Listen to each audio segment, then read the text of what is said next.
សួស្តីបាទចាសួស្តី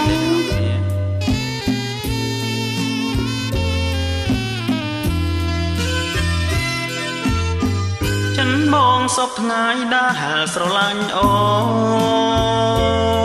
នដូចទូកនឹងក្បូនសណ្ដូនតាមគ្នាស្រឡាញ់គ្រប់ពេលវេលាមិនអាចបែកគ្នាមួយគ្រាបានឡើយចិនអូនសពថ្ងៃដែលស្រឡាញ់បង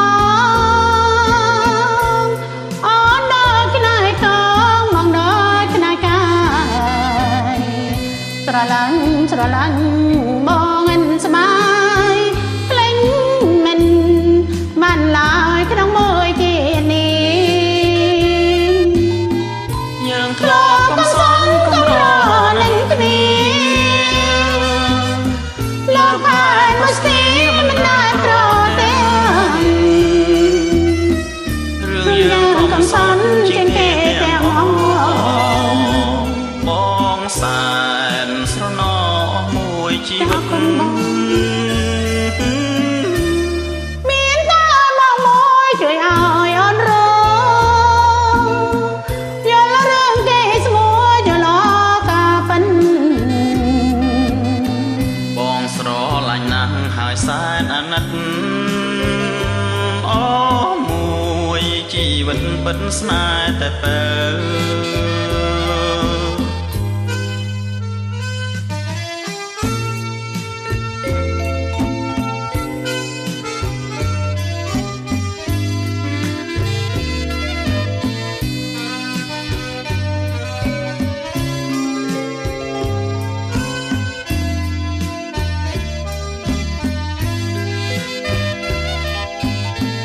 យើងធ្លាប់កំសត់កំរនឹងគ្នាលោកผ่านមកស្ទីមិនដាច់ប្រទេរឿងយើងកំសត់ជាងគេទាំងអស់បងសែនស្រណោមួយជីវិតមានតែមកមួយជួយឲ្យអូនរ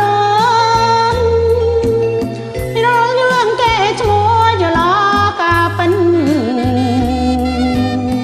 បងស្រឡាញ់ណាស់ហើយសែនអាណិតអូមួយជីវិតពិតស្នេហ៍តែបើ